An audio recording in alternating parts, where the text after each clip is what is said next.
Llegó el momento de la buena conversación y el debate. Abrimos la mesa de todos en Pauta Propia. Pauta 100.5. Partimos nuestra mesa de todos para conversar con Guido Girardi, que es el vicepresidente ejecutivo de la Fundación Encuentros del Futuro. Ustedes lo reconocerán, ¿verdad?, como esas figuras que permanentemente desafiaron categorías tradicionales en la política chilena. Guido Girardi es médico de formación, parlamentario por más de 2 décadas, fue presidente del Senado, impulsor de leyes bien significativas del siglo XXI, el etiquetado frontal de alimentos, los neuroderechos, la eliminación de plástico de un solo uso, una trayectoria que ha combinado conocimiento científico, trabajo legislativo y una mirada de futuro que a estas alturas hay que decir es poco común en la vida pública. Se le reconoce como alguien que conecta academia, tecnología, ciencia, innovación y política para anticipar los cambios que se van viniendo. Y quizá por lo mismo decidió hace algunos años cambiar de escenario. Ya no está en el Congreso, pero sigue desde otro lugar empujando transformaciones profundas. Como vicepresidente ejecutivo de la Fundación Encuentros del Futuro, Guido Girardi lidera iniciativas que buscan pensar el país más allá de los ciclos electorales. Congreso Futuro cumple 15 años, de hecho es hoy día una de las plataformas de divulgación científica más importantes de América Latina, y Proyecta Chile 2050, que es su último proyecto, el más reciente, reúne a más de 2.000 expertos para construir una hoja de ruta estratégica hacia el Chile del mañana, en un país marcado por la polarización, hay que decirlo, y también por la desconfianza. Girardi está intentando apostar por algo distinto, el diálogo, la evidencia y la colaboración como motores del futuro. Guido Girardi, bienvenido, ¿cómo estás? Hola Connie, gracias. A ver, yo describía someramente, digamos, ¿verdad? Pero fuiste parlamentario por 2 décadas y además te tocó liderar debates que hoy día son referentes globales también, participar en la política del día además también, ¿verdad? Siempre muy asociado a decisiones importantes del Partido por la Democracia, que ha sido el partido histórico de Guido Girardi. ¿Qué aprendió de la política de corto plazo que hoy le hace apostar tan radicalmente por proyectos de largo plazo como es Proyecta Chile 2050? Bueno, a mí me tocó una experiencia maravillosa de vida. Yo fui estudiante de medicina, me tocó ser presidente del Centro Estudiante de Medicina, pero yo hacía campaña ecológica en el 80, entonces el mundo me decía, pero estamos en dictadura, que esto de andar protegiendo los arbolitos, pero además luchábamos contra la dictadura. Después me tocó ser juez sanitario, me tocó ser director del SEMA, cerrar industria, me tocó hacer el sistema de contaminación del aire, esto de las alertas, preemergencia, emergencia. No, y andabas con un ataúd en la calle. No, pero eso era antes. Yo tengo esa imagen de... No, me tocó ir a, no sé, a fábrica de cecina que tenían gato y perro en jaula, un tiempo en que la responsabilidad sanitaria era muy baja. Me tocó luchar contra el cólera, ir a romper las mangueras que regaban agua servida. Las verduras, teníamos 25% en Chile de todos los casos de hepatitis y fiebre tifoidea de Latinoamérica. Todo el mundo tenía... Y eso lo cambiamos. Me tocó ser uno de los protagonistas con otros de que en Chile se tratara el agua servida y desaparecieron las... Entonces me tocaron tareas que fueron maravillosas de defensa del interés público. Después fui diputado. Un poco porque no estaba muy contento conmigo en el establishment por esto de cerrar industria, fiscalizar, y dije, yo entonces voy a ser diputado ecologista. Del 94 tal vez hasta el 2000 yo dediqué mi vida a la defensa del medio ambiente porque me parecía que eran unos temas que había que instalar. Me tocó luchar contra Trillium, un proyecto que quería talar 200.000 hectáreas de bosque nativo en Tierra del Fuego, que gracias a eso hoy día el Parque Caruquinca. Instalamos una cultura ambiental, yo creo que esa fue mi intento de colaboración. Después tal vez como plantear temas antes de que fueran temas fáciles. Por ejemplo, en el año 95 me tocó luchar junto a la comunidad gay y decir públicamente que los homosexuales se podían casar y tener hijos, lo que fue incluso me pasaron en la comisión de ética en mi partido, ¿te cuentas? O sea, tareas que yo siento que fueron muy interesantes. Ya como senador, yo sentí que los temas ambientales estaban instalados y quise dedicarme a los temas de ciencia, de futuro. ¿Por qué? Porque ahí es donde, Connie, yo creo que estamos viviendo un cambio gigantesco. O sea, vamos a vivir una nueva era. Lo voy a poner así para poder tratar de entenderlo. Porque hay una fractura. Porque hemos construido un mundo con nuestro cerebro maravilloso, que es el mismo hace 40.000 años, que es un cerebro maravilloso pero lento y construyó un mundo lento, un mundo analógico, llamemos lento, que piensa a 120 metros por segundo. Esa es la velocidad de pensamiento de las neuronas. La educación, el Estado, la economía fue construida a 120 metros por segundo, manejable. Y la política responde a esa dinámica. Y la política responde a ese mundo, y el Estado y todo. Pero lo que viene es un mundo que piensa a 300 millones de metros por segundo, que es la inteligencia artificial. Y que nosotros no entendemos y que estamos construyendo un mundo que se nos escapa de las manos y no entendemos. Entonces esto genera dos temas. Primero genera un tema de obsolescencia de todo lo que tenemos, que fue maravilloso, que creemos que sigue siendo maravilloso, pero es parte de la historia. No sirve, el Estado que tenemos no sirve para lo que viene. La educación que tenemos fue una educación, piensa que el aula tiene 200 años. A ti y a mí nos formaron para ojalá ser periodista o médico, trabajar toda la vida en eso y ojalá jubilar en eso. Las generaciones que vienen van a vivir mundos distintos, no solamente varios trabajos, sino varias profesiones. Y lo otro que viene es que la inteligencia artificial, hoy día hay una ideología que se apropió de ella, una ideología autoritaria, una ideología que no cree en el humano, una ideología que es transhumanista, que es Silicon Valley, que es Google, que es Amazon. Se apropiaron, privatizaron Internet, este mundo maravilloso que Tim Berners-Lee, cuando crea la web en los años 90, la piensa como un espacio de integración, de colaboración, de humanidad. ¿Y no crees que todas esas reacciones responden a un miedo ante lo desconocido que significa toda esa velocidad de cambio? Yo creo que son dos cosas. Uno, yo creo que hay una decisión de Trump y de Silicon Valley, una decisión que es profunda, de pensar que las democracias liberales no son capaces de gobernar el mundo y que son débiles. Y que no pueden competir con China, que es lo que vamos a vivir un mundo que lo tenemos que entender de la polarización y la disputa geopolítica entre Estados Unidos y China que está muy cerca de lograr la supremacía tecnológica y desplazar a Estados Unidos. Entonces, si uno no entiende lo que pasa en Venezuela, lo que pasa en el mundo árabe o en Palestina, Israel, eso todo tiene que ver con que Estados Unidos se está preparando para una geopolítica donde su enemigo es China. Entonces, ellos tomaron la decisión de usar las plataformas digitales que son dueños de X o Twitter, de Facebook, de Google, para polarizar el mundo. Porque al polarizar el mundo, tú debilitas algo que es muy importante, que es la conversación y la capacidad de acuerdos. Y no matas la democracia, sino que matas las democracias liberales. Y las democracias liberales están siendo sustituidas por democracias iliberales, por democracias autoritarias. Putin llegó al poder con democracia y hace elecciones periódicamente. Y hay varios ejemplos parecidos. AMLO hizo lo mismo en México, Trump hizo lo mismo, ¿no es cierto? Bolsonaro hizo lo mismo, Milei hizo lo mismo, que llegan al poder y empiezan a debilitar las instituciones de contrapoder. Entonces, ese es el mundo que viene. Lo que está amenazado acá es una forma de convivencia de las democracias liberales, sean estas de centro, izquierda o derecha. Perdona, pero sí, o sea, imposible no estar de acuerdo con esa descripción, pero la duda grande, y tiene mucho que ver también con el estado de la política hoy día y de los grandes sostenedores de la democracia liberal, es una cierta incapacidad del mundo de la democracia liberal de también entregar respuesta y instalar un contrapeso frente a eso. Bueno, es que ahí yo creo que están dejando pasar la cuestión por el frente. O sea, yo creo que las democracias liberales, digamos los proyectos liberales, centro, izquierda, derecha. Sociales, democracia. Hablemos del socialismo democrático. Centro, derecha, centro, izquierda. Hablemos de la UDI, Renovación Nacional en Chile, del PP en España, del PSOE. A ese mundo me refiero. Ese mundo ¿Se está quedando atrás? Que tuvo una narrativa muy potente para el siglo XX, no tiene ninguna narrativa para el siglo XX, ninguna. Nosotros somos los conservadores. Piensa que queremos conservar las instituciones, la democracia, los partidos políticos, el medio ambiente, al humano, las Naciones Unidas, la Organización Mundial de la Salud. No entendemos que la gente responde a criterios de inmediatez hoy día. No, queremos preservar el capitalismo. Y, claro, cambió la era, cambió en dos sentidos. La era digital nos pone un delivery distinto. Si el Uber demora más de 5 minutos, ¿qué haces? Lo cancela. Lo cancela. Y el estado que tenemos, este estado para 120 metros por segundo, es lento. Y voto porque me soluciona mi problema ahora. Pero además, la democracia no ha podido resolver.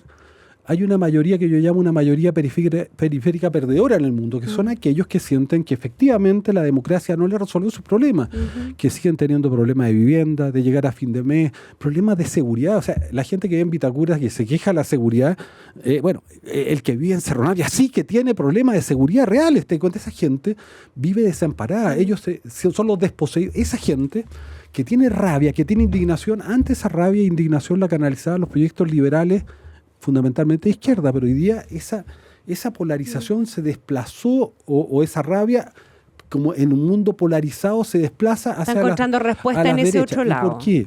Porque lo que tú decías del miedo, el miedo es un acompañante de la polarización, es un acompañante ideológico, porque tiene una explicación neurocientífica. En el miedo, y todo el día es miedo, tú decías, yo prendo la cooperativa, prendo la Bio Bio, escucho esta radio, todo es conflicto, todo es diputados que corruptos, ¿no es cierto? O encerrona, o muerte. Entonces los cerebros están en una fase de exposición al miedo. El miedo fue un mecanismo evolutivo de sobrevivencia.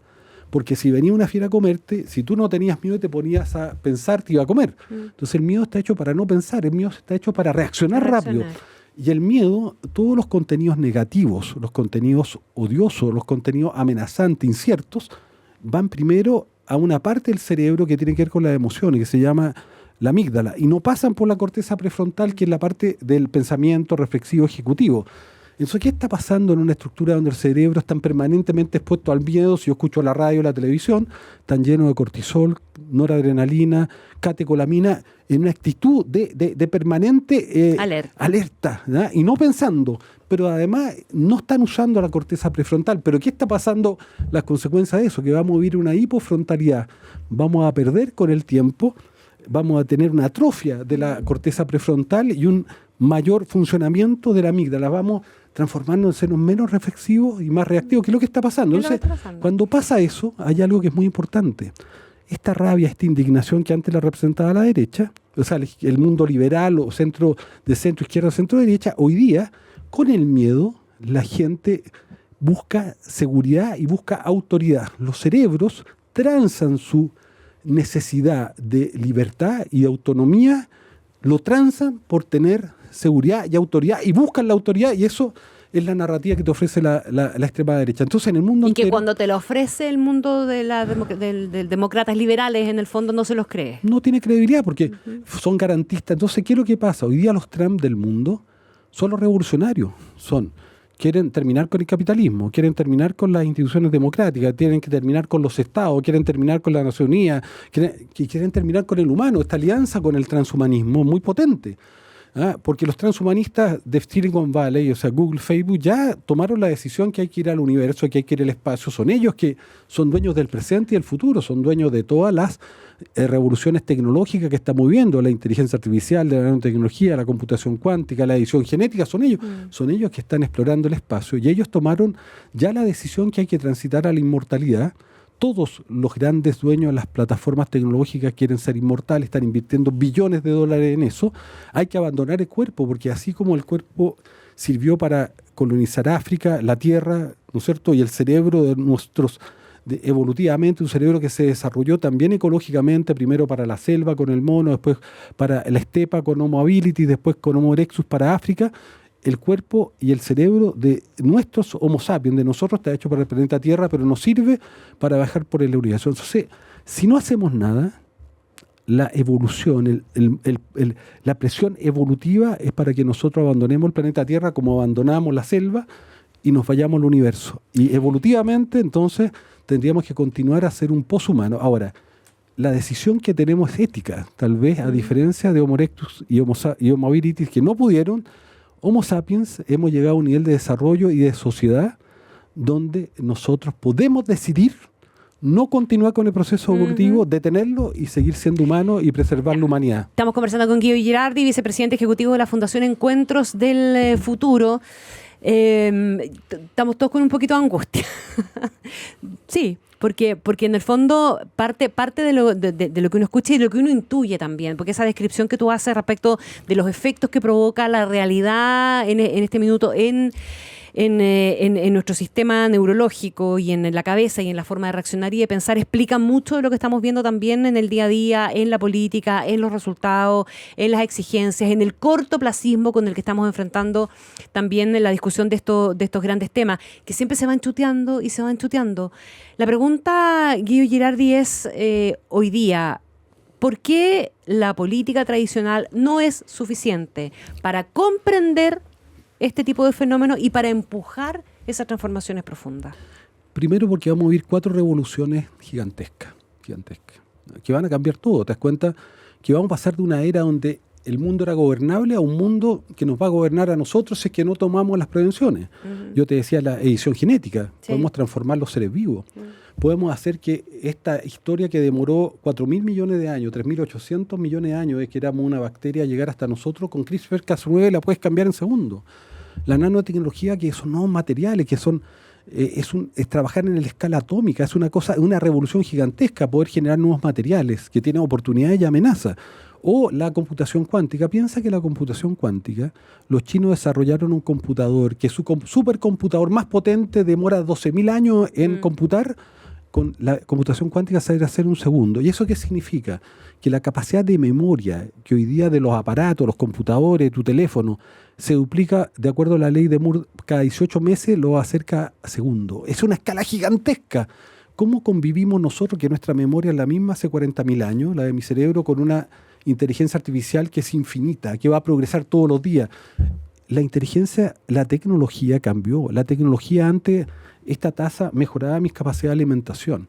Pero estamos viendo una tecnología que ya no solo aumenta las competencias humanas, sino que las puede sustituir. Si yo tengo un martillo, me permite clavar clavos, pero esta inteligencia es como un martillo que crea nuevos martillos, decide dónde clavar los clavos y lo hace cada día mejor. Nos va a sustituir. Claro. Ya está sustituyendo. Ya tenemos periódicos hechos totalmente por inteligencia artificial. Va a sustituir al mejor neurocirujano del mundo. Entonces, tal vez tenemos que tomar la decisión de que aunque la inteligencia artificial haga todo mejor lo que hacen los seres humanos, ¿no es cierto? Esto va a ocurrir en 5 años más. Va a ser mejor todo lo que... Vamos a preservar para el humano algunas competencias que no le vamos a entregar a la inteligencia artificial, porque si se la entregamos la sustituye. O sea, antes yo sabía 100 números de teléfono. Pero eso es deliberado. O sea, eso tienes que hacerlo deliberadamente. O sea, tienes que tomar conciencia de que la tecnología... Hay dos temas. Hay un tema ético, de que la tecnología esta, como es sustitutiva, tú tienes que saber usarla. Si los niños y las niñas, los papás y las mamás que están escuchando esto, usan el ChatGPT para hacer sus tareas, van a perder algo que es muy importante. Es como un niño que deja de correr y deja de jugar. El cerebro necesita del esfuerzo cognitivo para desarrollarse. Si tú le entregas la tarea a la máquina de pensar, tú vas a perder esa capacidad. De pensar tú. ¿No? Eso ya hay evidencia seria de que... Entonces, tú tienes que usar, por ejemplo, el ChatGPT para decirle al niño, mira, haz la tarea y después pídele al ChatGPT que la haga y compara lo que tú trabajaste con lo que te dijo el ChatGPT. Y ahí entonces tú mantienes, ¿no es cierto?, la motivación por hacer un esfuerzo cognitivo. Pero, ¿y cuáles son esas cosas que habría que bloquear para que la siga haciendo el humano? Bueno, ahí hay una dimensión muy compleja, porque la educación que tenemos es arcaica. Piensa que la educación que tenemos tiene un laboratorio que tiene 200 años, que es el aula, y tiene un cerebro que está siendo formado por profesor y profesora, que son muchas veces los profesionales peores pagados. Competimos con una inteligencia artificial que tiene los laboratorios más modernos, a los científicos más potentes que educan la inteligencia artificial. Entonces, ¿qué es lo que hay que hacer? Yo creo que primero es pensar de verdad cuáles son las competencias que tiene que tener el humano y la humana para vivir en este mundo. Creatividad, capacidad de flexibilidad, de reacción y pensamiento crítico, pero el pensamiento crítico en los seres humanos tiene que ver con la lectura. No, claro, lo terminamos matando, ¿no? Si se hace todo, le preguntamos al chat. La lectura es fundamental para el pensamiento crítico. ¿Y qué estamos viendo? Nuestros adolescentes están 7 horas en pantalla, no leen, ¿no es cierto? Le roba el tiempo a la lectura, le roba el tiempo a la interacción humana, está debilitando la conversación. Ya tú, en 280 caracteres no hay conversación, y los humanos somos la conversación. Si yo tengo hijos adolescentes, los llamo, no me contestan. Pero si les mando un chat, me van a contestar inmediatamente. Yo digo, oye, ¿saben qué? Yo no hablo con ustedes si no me conversan. Déjame preguntarte, Guido, por el documento que elaboraron en Proyecta Chile 2050, que habla de 6 megatendencias. No vamos a alcanzar a hablar de todas, pero sí a definir en el fondo cuál es el concepto detrás. Son megatendencias que pueden terminar redefiniendo al país, y me imagino que al mundo entero. Disrupción tecnológica, crisis climática, cambios demográficos, y otras más. Ahí tenemos 3 que son gordas. Si tuvieras que elegir la más urgente para Chile hoy día, ¿cuál y por qué? Bueno, primero, yo soy un defensor del humanismo, ¿no? Soy un humanista, quiero seguir siendo humano, quiero que siga habiendo humanidad. Me voy a encontrar con los religiosos, te das cuenta, yo lo voy a hacer desde el humanismo laico, ateo, pero también las religiones también buscan preservar el humanismo. Creo que es una tarea que tenemos que entender que viene. Lo segundo, tenemos que entender que si las democracias liberales no son efectivas, no resuelven los problemas, no tienen capacidad de entender el mundo que viene, van a ser superados por proyectos autoritarios como está ocurriendo. No tienen narrativa, la narrativa la tienen los proyectos autoritarios. Tenemos que construir una narrativa, tenemos que pensar cuál es el estado del futuro, cómo se resuelven los problemas de salud. No podemos tener 3 millones de personas en lista de espera. Eso hace que la democracia para muchos no sirva. Entonces, Congreso Futuro, lo que hicimos nosotros construir este proyecto se llama Proyecta Chile 2050, que tiene que ver, primero lo hacen todas las universidades. Tú obligas a las universidades a salir de su área de confort, donde las universidades están dedicadas a hacer estudios, a investigar, a hacer publicaciones o a hacer docencia, pero no a pensar su país. La política, tú me preguntabas, ¿cómo puede resolver esto? La política no tiene ninguna capacidad, porque la política, por una parte, los intelectuales se fueron de la política. Si yo le pregunto a algún parlamentario, explícame lo que es una red neuronal artificial, explícame lo que es un algoritmo, y cómo ponemos un problema, ¿te das cuenta? Y además vive en la inmediatez. La política hoy día, lamentablemente, en el mundo entero no se está preocupado del último, el último me gusta, el último retweet, ¿te das cuenta? Entonces, la política está capturada por la inmediatez. Entonces, lo que nosotros hacemos es volver a generar un espacio de conversación, un espacio de lentitud, un espacio de concentración, donde juntamos a las universidades, a la política, a los empresarios, para pensar juntos, para reponer la capacidad de pensar juntos, porque además las redes sociales hacen otra cosa, personalizan. Sí. Al personalizar te encierran a los iguales, y esos iguales se autoadoctrinan, se fanatizan, y no salen de ese cascarón nunca más. Y destruye la sociedad, porque la sociedad, ¿qué es lo que es? Algo maravilloso, que une a los distintos y que emerge de los distintos la inteligencia colaborativa, que es la inteligencia que sirve.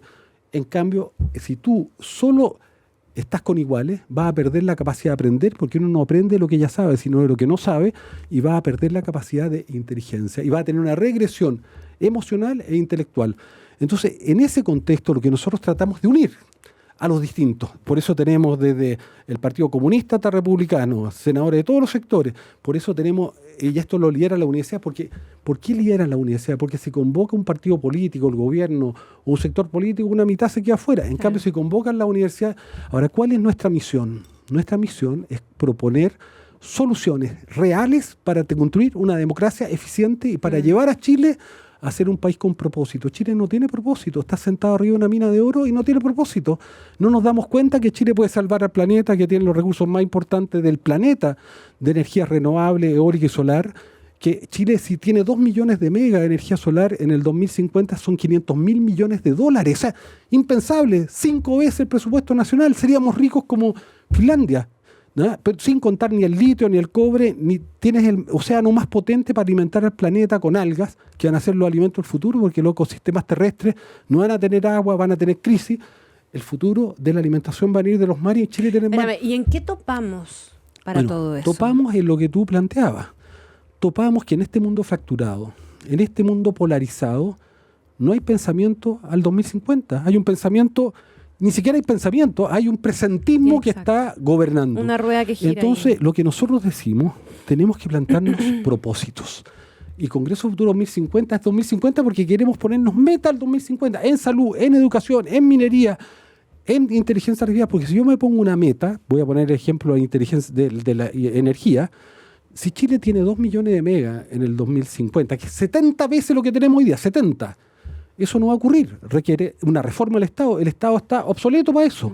Una reforma del Servicio de Evaluación de Impacto Ambiental, una reforma de la manera de resolver los problemas. Requiere acuerdos no solo del mundo político, acuerdos del mundo intelectual, empresarial, territorial, porque esto se va a hacer en territorio. Y basta que una comunidad tiene que ser un proyecto país, que todos sintamos que esto de ser el líder mundial de energía, ser la Arabia Saudita la energía, es un tema del país, que eso puede ayudar a salvar el planeta, que tiene una cosa ética primero, porque tú el litio y el cobre, la minería, lo forestal hoy día que captura CO2, cosas que antes no nos gustaban, hoy día pasan a ser elementos que pueden ayudar a salvar el planeta, que pueden, sin litio y el cobre no va a haber transición energética, sin energía solar y eólica no va a haber reemplazo de los combustibles fósiles, tenemos un riesgo existencial gigantesco. Entonces lo que nosotros nos planteamos es estos objetivos, porque permiten entonces encadenar mi presente, este presente que yo no sé para dónde ir, no sé qué educación hacer, qué infraestructura. Sé entonces, si tengo estos propósitos, que tengo que formar estos estos niños y niñas, que tengo que formar estos técnicos, estos profesionales, que tengo que pensar en infraestructura, que tengo que modernizar el Estado porque necesito hacer 10 tendidos de alta tensión, nos da un propósito, ¿te das cuenta? Nos da un sentido. ¿Por qué Australia? ¿Por qué Nueva Zelanda? ¿Por qué Canadá, que tenían recursos parecidos a los nuestros, son desarrollados y nosotros no? Porque tenían propósito. ¿Por qué China? Que yo fui en el 94 en una sociedad medieval y hoy día está a punto de superar a Estados Unidos. Es un modelo autoritario, pero tenían propósito. Y nosotros, si no tenemos propósito, no vamos ni capturar estas oportunidades, ni resolver la amenaza, la obsolescencia en salud, en educación, en pensiones, en seguridad. Entonces, ¿y cómo se gestiona un consenso real respecto de ese propósito en un país que parece no ponerse de acuerdo en nada? Bueno, esto es un problema mundial. Sí, pues. Los países, por eso pregunto cómo. El problema es que esto requiere acuerdos. O sea, un mundo sin acuerdos, sin consenso, es un mundo donde tú vas a quedar pegado en la trinchera discutiendo de banalidades, como tú decías, de cosas que son absolutamente intrascendentes, y lo trascendente y lo relevante va a quedar de lado. Porque no rinde en el corto plazo. ¿No? Esto requiere grandes acuerdos, y por eso que lo que nosotros hacemos en Proyecta Chile y en Congreso Futuro es ir contra la corriente. Es decir, necesitamos acuerdos, necesitamos consenso. Nosotros vamos a trabajar con Proyecta Chile y con 2050 y con Congreso Futuro, ya sea con Jara o con Kast. Nosotros trabajamos con Piñera, con Lagos, con Bachelet, con Boric, independientemente de sus posturas, tratando de... Ahora, hicimos cambio, pudimos incidir, hicimos la primera política nacional satelital, cuando yo todavía era senador, pero lo hicimos con la UNICEF, hicimos el Ministerio de Ciencia, hicimos la primera política de inteligencia artificial, la primera política de hidrógeno verde, la primera política forestal, de minería verde, hicimos el proyecto CITIA con toda la universidad, que es este proyecto de lucha contra el crimen organizado y el uso de tecnología, hicimos la ley de neuroderecho, que es un modelo mundial, hicimos la ley de sellos que tú dices con la Academia de Ciencias, que hoy día es un modelo mundial. O sea, se puede tener incidencia, se puede transformar, pero lo más maravilloso es que se pueden reponer valores que están perdiéndose, de colaboración, de solidaridad, de altruismo, de gratuidad. Imagínate que tenemos 2.000 personas en 20 comisiones, un poco más de 2.000, que están trabajando en salud del futuro, educación del futuro, en minería del futuro, en inteligencia, que lo hacen gratis. Y sienten que tiene sentido, son fundamentalmente académicos, pero también hay empresarios, empresarias, hay gente de la sociedad civil, y ese es el documento que le entregamos a los candidatos, porque ¿qué queremos nosotros? Que Chile tenga propósito, que tenga una misión al 2050, que queramos ser desarrollados y ayudar a salvar el planeta, aunque sea grandilocuente. El cobre, el litio, los recursos de energías renovables pueden ayudar a salvar el planeta, son podemos alimentar el planeta. De ese salvataje, y además podemos tener poder, porque en la geopolítica que viene, Chile puede tener poder, porque esta geopolítica, China y Estados Unidos, necesitan como el oxígeno, litio, cobre, energía renovable, porque, por ejemplo, toda la era digital, la computación, la inteligencia generativa, lo que viene, la computación cuántica va a generar gigantescas demandas de energía y tiene que ser limpia, no puede ser fósil. Y si no es nuclear, ¿dónde la van a venir a buscar? ¿Y dónde hay un lugar seguro para instalar los data centers del mundo? Chile, porque tiene energía y no está metido en el conflicto directo de Ucrania o de Palestina, donde hay desierto. Chile va a ser un hub mundial. Entonces, si nosotros no entendemos eso y no empezamos a trabajar eso hoy día, eso va a ocurrir de todas maneras, porque son tan fuertes las vocaciones de Chile que aunque haya ceguera la política, va a ocurrir igual al final. Pero en vez de ocurrir más luego, va a ocurrir más tarde y nos vamos a perder oportunidades. Y necesitamos que ocurra más luego. Se nos pasó volando el tiempo, Guido Girardi, vicepresidente ejecutivo de la Fundación Encuentros del Futuro. Muchas gracias por venir a ponernos este temazo. Un poquito angustiante, pero al mismo tiempo desafiante. No, yo creo que hay que tener... yo tengo esperanza. Sí, yo también. Soy pesimista, pero porque soy pesimista hay que rebelarse. Exacto. Y tratar de cambiar. No pesimista bloqueado. Y recuperar este mundo maravilloso, esta tecnología maravillosa para el humano y no para el poshumanismo. Este es un tema político y ético. Tal cual. Gracias, Guido. Quiero saludar a nuestros auspiciadores antes de terminar esta pauta propia. Grupo TX, más cerca de ti. Compra online en www.grupotx.cl y recibe en tu obra adhesivos, morteros y pinturas en 24 horas en la región metropolitana y 72 horas a regiones. En Sonda hacemos realidad la visión de tu negocio. Sonda, líder en transformación digital. Muchas gracias por acompañarnos. Hasta mañana. Finalizamos una nueva edición de Pauta Propia, el espacio donde le damos sentido a los temas que importan. Con Isti Pisic, junto a expertos y protagonistas, comparte datos, contexto y buenas conversaciones para entender la historia y construir opinión. En Radio Pauta 100.5. Una presentación de Sonda, líder en transformación digital. AFP Habitat, presentes en tu presente, preocupados por tu futuro. Loto, nunca dejes de soñar. Grupo TX, materiales para construir tus proyectos. Enel, toda la energía puesta en ti. Y Universidad Diego Portales, a la altura de los tiempos, admisión 2026.